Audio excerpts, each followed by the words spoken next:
Hey, Indian Creek 8th grade students, welcome to today's e-learning lesson. It is Wednesday, May 6th.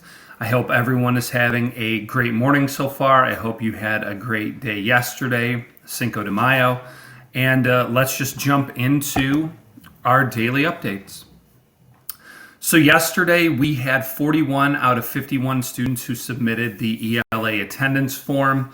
Kind of right on track with where we've been all week. A little bit lower maybe than the day before, but that's okay. That happens.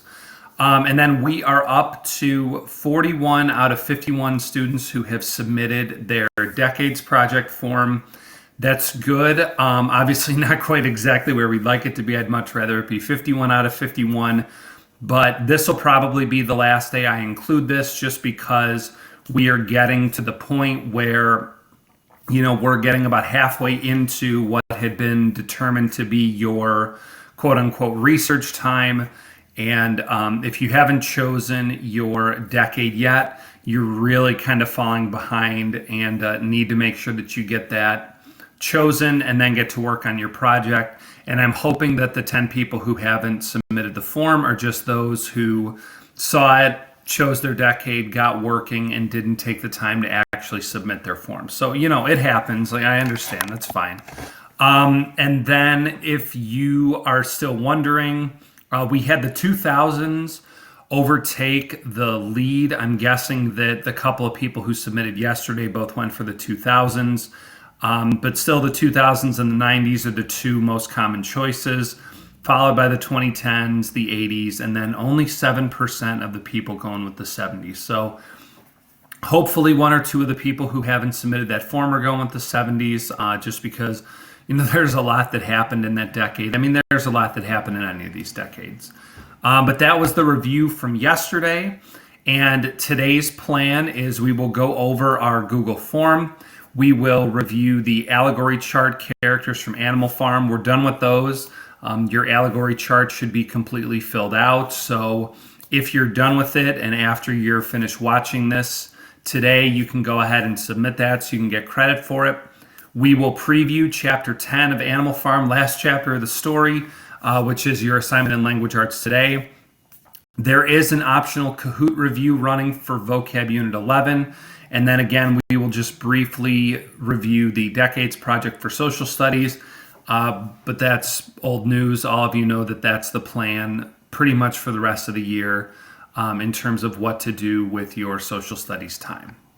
And then I just wanted to touch on yesterday's journal highlights, which you were asked to write about if you could be a contestant or a participant on a game show or a reality show. Which one would you go with and why? And so I broke this up into two different slides. We had game shows and then other types of shows, reality shows, competition shows, things like that. So the game shows, the most common response was Wheel of Fortune. 6 different people mentioned Wheel of Fortune. And then right on its heels, we had 5 people talk about Family Feud. I think Family Feud would be great. I think Steve Harvey's hilarious. And if you ever get the chance to look at some YouTube videos for like the best Family Feud responses, there's some pretty funny ones out there. Jeopardy, obviously a classic. Deal or No Deal, pretty straightforward. You're just guessing cases and hopefully winning $1 million. Ellen's Game of Games is another great one. Ellen DeGeneres was actually a pretty common response, as you'll see in our next slide. Then we had one response each for Nailed It, Spy Games, Press Your Luck, which is a little bit of a throwback, Who Wants to Be a Millionaire, and then The Price is Right. Millionaire, hopefully there are some of you who are getting to watch the celebrity edition of the game that's been airing here in quarantine. Obviously getting to see some celebrities win some money for charity, always a good thing. And then, like I said yesterday, The Price is Right, I always felt like was kind of the quintessential, you're staying home from school, and that's the show that you're getting to watch that you would otherwise never see. That's probably different now because of Netflix and everything else, but at least when I was growing up, The Price is Right was always the show that I watched when I would stay homesick from school. And then in terms of reality shows or other types of shows, these were the responses we got. The Ellen Show, which I feel like that's kind of more of a talk show. I mean, I get that it's, reality, and Ellen does so many different things. And I mean, I think Ellen's hilarious, and I have nothing against her show. I just was surprised that there were that many people who thought of it as a reality show. But maybe just the line between reality shows and talk shows is a little bit closer. Then we had 3 people who mentioned Keeping Up with the Kardashians. 2 people said they would want to be on The Voice, and then we had 1 each for America's Funniest Home Videos, Big Brother, Survivor, MasterChef, The Circle, and then Outdaughtered. Pretty wide range of responses, but that was the collection of different shows that you all had said that you would like to appear on if you were given the chance from yesterday. All right, so let's jump into our Google form for today. We're up to day 33 of e-learning. I know it's getting crazy. We'll be up over 40 days of e-learning by the end of this school year. End of year plans have not changed. That's still there at the top, just as a reminder for what's going on from now until the end of the year. Part 1 for today, Animal Farm. Please read chapter 10. Yes, we are finishing the book. It's been a long time, much longer than if we were actually in class getting to read it. But chapter 10, last chapter, plenty still to go. So please make sure that you finish strong, because there are some very important things left to happen. I know that some of you might feel a little bit down after what happened with the boxer in chapter 9. Believe me, you want to finish chapter 10 and find out what happens at the end of the story. Written version starts on page 43. Audiobook is around 2 hours and 46 minutes. I want to say that this chapter is a little over 20 minutes, maybe like 22, 23. So again, not one of the shortest chapters, but also not as long as a couple of the last ones that we have read as well. And then part 2, there is an optional Kahoot review running until 10 o'clock tomorrow. The link is there. It was also shared in Google Classroom. We had about 12 to 15 people who did the quizzes from earlier in the week, hoping we get the same number who do the Kahoot review as well. And then your attendance response for today. What is something that doesn't get as much respect as it should, and why? In other words, what is something that you feel is underrated, and why is it better than people give it credit for? I originally thought about doing a specific area, like what is a food that is underrated, what is a movie, a TV show that people consider underrated, but I felt like that would be too limiting. So I wanted to just give you more of a free rein to say, this is something that I really like, that I don't think gets enough respect, and to be able to say why. So I know, during quarantine or during the shelter in place, a lot of you have probably been looking at new movies or series on Netflix or Hulu or whatever. So maybe you've discovered a TV show that not that many people are aware of, or that not that many people like, that you feel is much better than it gets credit for. I mean, it could be even something like, an actor or an actress or a musician that you think is really good that a lot of people don't seem to remember. Could be a book that that you read and some of your friends maybe didn't like. It could be an athlete, like I said, a food, a career. Maybe there's a career that you hope to get that you've heard people say, yeah, it's not that really great.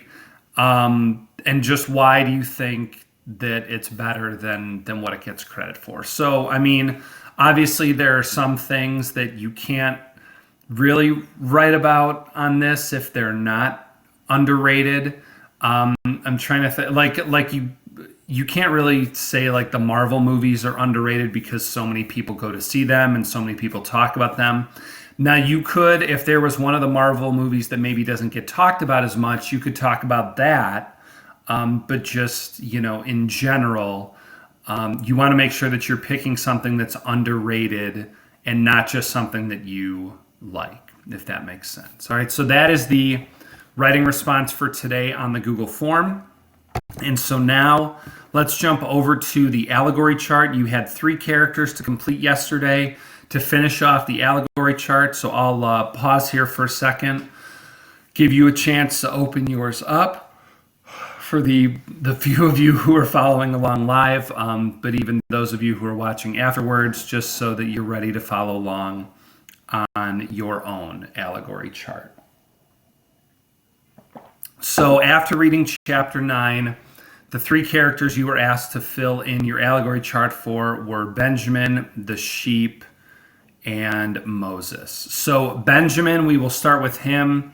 He is the closest to the top. Benjamin is an allegory for Russians who did nothing to stop Stalin. And there was a group of citizens in Russia who understood how bad Stalin was, how dangerous he was, but they didn't do anything to speak out or act out. These could have been members of more like the middle class who would have maybe had the money and the intelligence to act out. Could have been members of the academic community who clearly understood what was going on but didn't act out either out of choice or out of fear.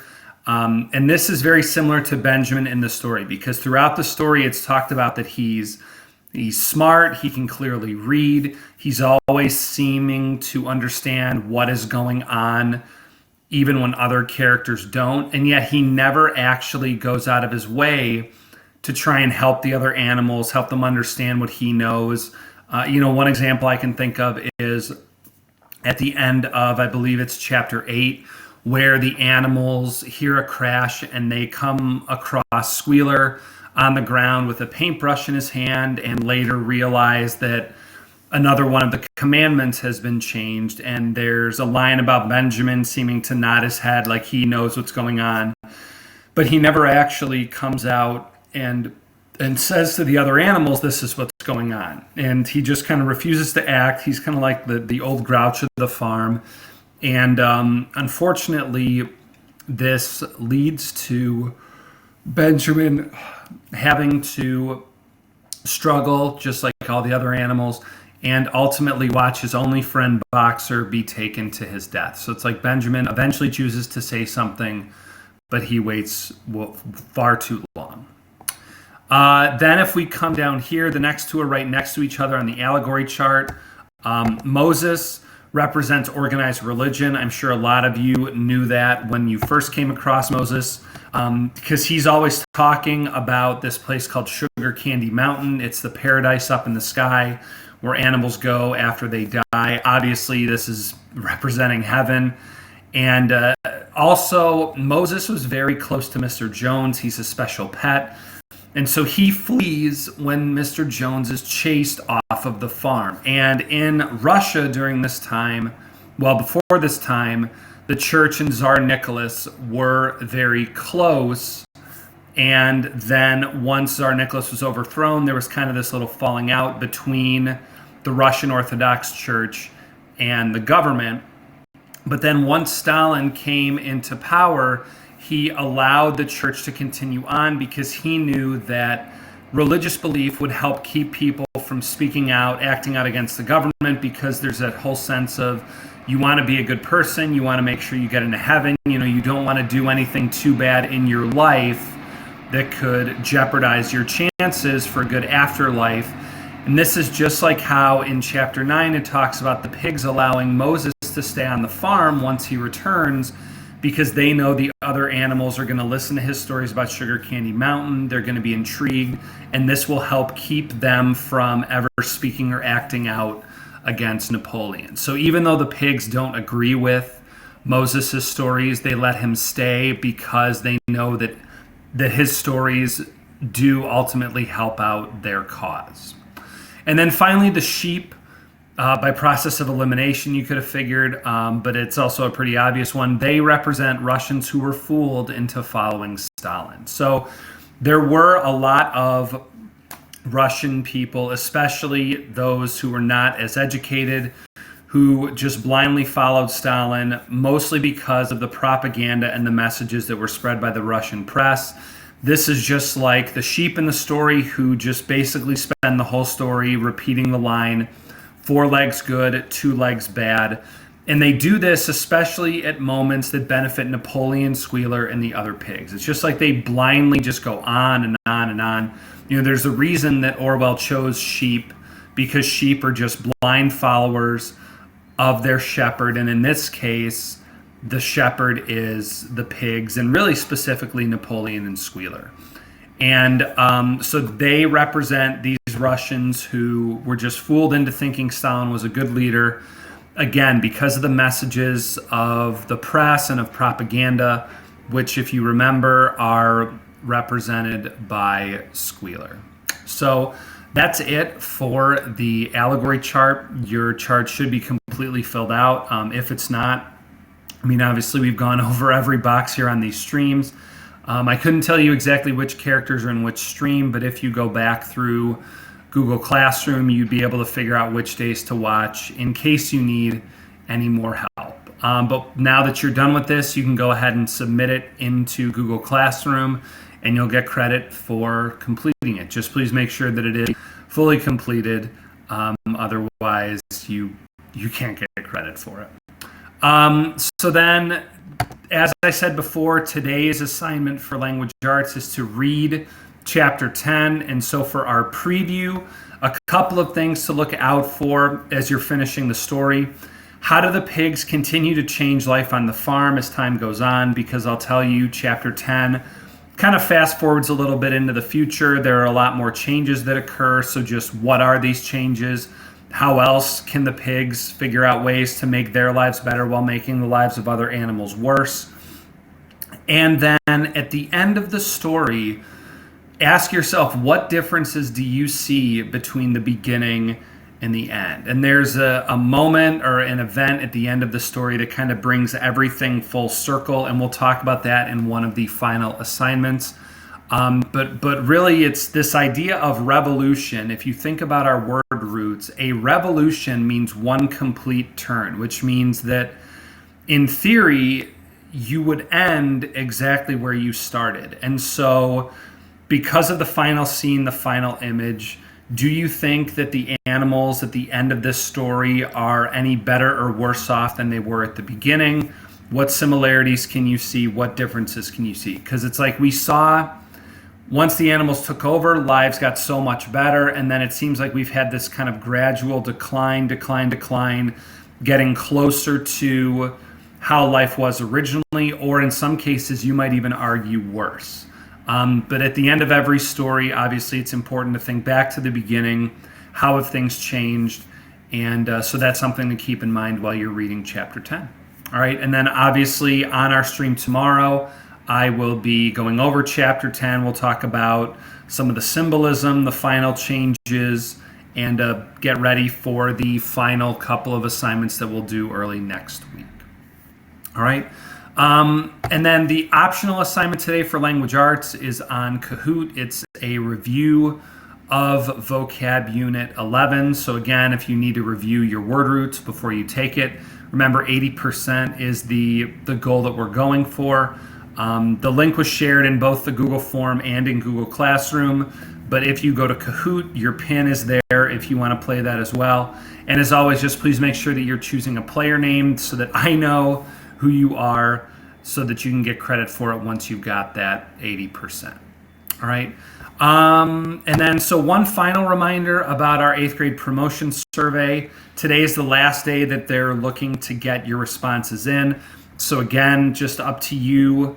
If you are wanting to postpone the 8th grade promotion ceremony, hope that larger gatherings are permitted in June or July, or if you are wanting to just go with a virtual promotion ceremony where, you know, the valedictorian and salutatorian would still give their speeches, there would still be awards given out, but it would just be obviously done virtually and not in person. So please submit that if you have not. Offer any other suggestions that you would like, because the district had asked for your responses by today. So please get those in if you have not already done so. All right, and then just briefly, again, as a reminder for social studies, we're just going to keep on trucking with our decades project. Again, if you have any questions on it, please email myself, Mr. Roush, Mrs. Watson. We will do our best to help you, to answer any questions.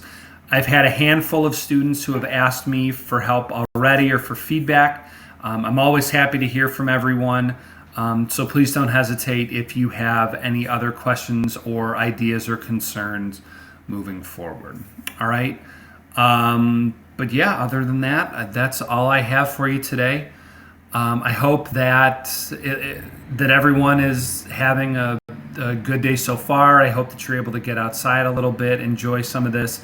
Maybe not quite as nice of weather as we had towards the end of last week and over the weekend, but still, hey, we're in May. Hopefully, getting a chance to get outside, get some fresh air, and enjoy life outside of the four walls that it feels like we've been stuck in for so long. In the meantime, though, like I say every day, I miss everyone. It always is nice to hear from you. So if you have any questions about schoolwork or anything else going on, or just want to, quick update and hello, I'm always here for anything that you need, as we all are. But otherwise, I hope you have a safe and healthy rest of your day, and I will be back tomorrow with the end of Animal Farm. All right, I will see everybody then, and have a great rest of your day.